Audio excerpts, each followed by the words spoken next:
প্যাকেটটা তোমরা দেখে আজকে কিন্তু বুঝেই গেছো যে আমি কি রান্না করতে চলেছি। So welcome to my channel বন্ধুরা, আশা করি তোমরা সবাই অনেক ভালো আছো। তো দেখো আমি কিন্তু আজকে লাচ্ছার সিমাই বানাবো। হ্যাঁ, একদম ঠিকই ধরেছো তোমরা।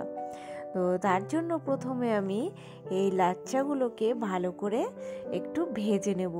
আর আমি এখানে নিয়ে নিয়েছি হালদিরামের লাচ্ছা। এটা কিন্তু খেতে ভীষণই টেস্টি। আর যদি তোমরা লাচ্ছা বানানোর আগে একটু যদি ভেজে নিতে পারো তো এর স্বাদ কিন্তু দ্বিগুণ হয়ে যায়। তো অনেকেই কি করে, সাধারণত দুধ করে তার ভিতরে প্যাকেট থেকে বার করেই লাচ্চাগুলো দিয়ে তারপরে খায়, কিন্তু আমি একটু ইউনিক টাইপের তোমাদেরকে আজকে করে দেখাবো। তোমরা এইভাবে একটু খেয়ে দেখো কখনো, এটা প্যাকেটের হোক বা যেগুলো এমনি ঢেলে বিক্রি হয় মার্কেটে সেগুলোও হোক, তোমরা একবার একটু এরকম হালকা করে ভেজে নেবে। আর এখানে কিন্তু ভাজার জন্য কোনো তেল বা ঘি কিছুই ব্যবহার করতে হবে না, কারণ লাচ্চার গায়ে একটু তেল তেল থাকে, সেটাতেই এই কড়াইতে যখন দেবে তখন দেখবে লাচ্চার গা দিয়ে তেল তেল মতো বেরোয়, আর সেই তেলেই কিন্তু ভাজা হয়ে যায়। তো আমি এখানে খুবই সামান্য লাল করব, মানে খুবই হালকা একটা কালার এসেছে আমার, দেখো।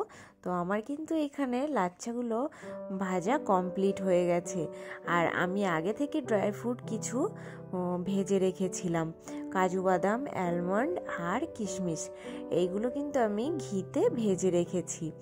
আর দেখো আমার এইখানে মোটামুটি একদমই ভাজা কমপ্লিট, আর যেটুকু গরম আছে লাচ্চাগুলো আরেকটু কিন্তু লাল লাল হয়েই যাবে। তারপরে দেখো আমি কড়াইটা পরিষ্কার করে সেটাতে জল দিয়ে দিচ্ছি। মোটামুটি আমি এখানে 2 কাপ 2.5 কাপ মতো জল ব্যবহার করব। তোমরা যতটা পরিমাণে লাচ্ছা নেবে তার মোটামুটি 2 গুণ জল নেবে। 1 কাপ লাচ্ছা হলে 2 কাপ মতো জল নেবে, কারণ লাচ্চাটা কিন্তু একটু জল জল বা ঝোল ঝোল খেতে সবাই ভীষণ পছন্দ করে। আমি তো পছন্দ করি। আর যারা একটু মাখো মাখো খেতে চাও তারা কিন্তু অল্প জল দিয়ে দেবে। তারপরে এখানে আমি দেখো গুঁড়ো দুধ ব্যবহার করছি। আর এই লাচ্চাটা কিন্তু গরুর দুধেও ভীষণ টেস্টি হয়। তারপরে আমুলের যে প্যাকেট দুধগুলো আছে লিকুইড, সেটাতেও কিন্তু টেস্টি হয়। আর গুঁড়ো দুধে তো টেস্টি হয় অনেকটাই। তো আমি এখানে বেশি করে একটু দুধ দেবো, গুঁড়ো দুধটা। আর এই দুধটা ভালো করে জাল করে নেব আর অনেকটা গাঢ় গাঢ় করে নেব। তারপরে আমি এইখানে দিয়ে দেবো এবারে চিনি। দেখো চিনিটা যে যার স্বাদ মতো দেবে। কেউ বেশি মিষ্টি খেতে পছন্দ করে, আবার কেউ কম মিষ্টি খেতে পছন্দ করে।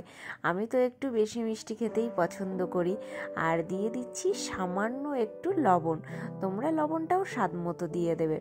দিয়ে ভালো করে নাড়িয়ে নিচ্ছি। আর একভাবে কিন্তু এই খুন্তিটা একটু চালাতে হবে, না হলে নিচে লেগে যায়। দুধটা যখনই গাঢ় হয়ে যাবে তখনই কিন্তু নিচে লাগা শুরু হয়ে যাবে। তো দেখো আমার এইখানে চিনিটাও এবারে গলে আসছে হালকা করে। তারপরে আমি এর ভিতরে দিয়ে দিচ্ছি 2টো তেজপাতা 2টো একটু মাঝখান থেকে ভেঙে দিয়েছি। দিয়ে ভালো করে জ্বালাবো। আবার লাচ্চা বলো, সিমাই বলো, সব কিছুতেই যদি একটু তেজপাতা দেওয়া যায় বেশ সেন্টটা কিন্তু দারুণ হয়। আর আমি এখানে দেখো 2টো এলাচ ভালো করে একটু নোড়া দিয়ে থিতো করে নিচ্ছি, দানাগুলো যাতে একটু ভেঙে ভেঙে যায়। আর দানা ভেঙে গেলেই ফ্লেভারটা কিন্তু বেশ সুন্দর আসে। তারপরে আমি ভালো করে নাড়িয়ে নিচ্ছি। আবার আমার কিন্তু এখানে একবার বলক উঠেই গেছে, দুধটা কিন্তু একটু ফুটে গেছে। তারপরেও আমি এখনও আরও ফোটাবো, একটু জালটা আস্তে দিয়ে আর অনবরত এইভাবে নাড়তে থাকবো। তারপরে দেখো এইখানে আমি এবারে দিয়ে দিচ্ছি আরও একটু চিনি, কারণ আমি একটু টেস্ট করে দেখেছিলাম যে মিষ্টিটা কমই হয়েছে, তার জন্য আবার একটু চিনি দিয়েছি। আর দুধটা বেশ গাঢ় গাঢ় লাগছে আর মনে হচ্ছে আমার দুধটা টেনে যাবে, তার জন্য আমি আবার একটু জল দিয়ে দিলাম। দিয়ে আবার একটু নাড়িয়ে নিচ্ছি। তো ঈদের সময় এই লাচ্ছাটা কিনতে পাওয়া যায়, এটা কিন্তু বেশ ভালো লাগে। আর অন্য টাইমে সেরকম পাওয়া যায় না, এই টাইমটাই অ্যাভেলেবেল হয়। তো এই সময়টাই কিন্তু প্রায় মানুষের ঘরে এটা তৈরি করা হয়, মোটামুটি তৈরিই হয়। তো দেখো আমি এবারে একটা বাটিতে ট্রান্সফার করে নিয়েছি, যেটাতে আমি লাচ্চাগুলো ভেজাবো। আর আমার হাতের মেহেন্দিটা কেমন হয়েছে তোমরা কিন্তু অবশ্যই একটু কমেন্ট করো। আর দেখো এইখানে এবারে দুধটা আমি হালকা করে ঠান্ডা করতে দিয়েছি। এই ঠান্ডা করার পরে লাচ্চাটা দিলে কিন্তু লাচ্চাটা আর কাদা কাদা মতো হয় না, বেশ একটু টাইট টাইট থাকে আর একটু মুচমুচে হয়, খেতে অনেকটা সুন্দর লাগে। দেখো আমি এখানে প্রথমে সবটা দেব না, মোটামুটি হাফের বেশি দিয়ে দেবো, কিছুটা রেখে দেবো, দিয়ে একটু নাড়িয়ে নিচ্ছি। আমার দুধটা কিন্তু অনেকটাই ঠান্ডা হয়ে গেছে। তোমরা এইভাবে একটু করে দেখো, বাড়িতে বেশ ভালো লাগবে। আর এইভাবে করে কেমন লাগলো আমাকে কিন্তু তোমরা কমেন্ট করতে ভুলো না, এই রান্নাটা কেমন হয়েছে। আর এইভাবে বাড়িতে অবশ্যই একটু ট্রাই করো, দেখবে খুবই ভালো লাগবে। তো দেখো আমি এবার উপর থেকে ড্রাই ফ্রুটগুলো দিয়ে দিলাম আর কিছুটা মুচমুচে ভাজাটা দিয়ে দিলাম।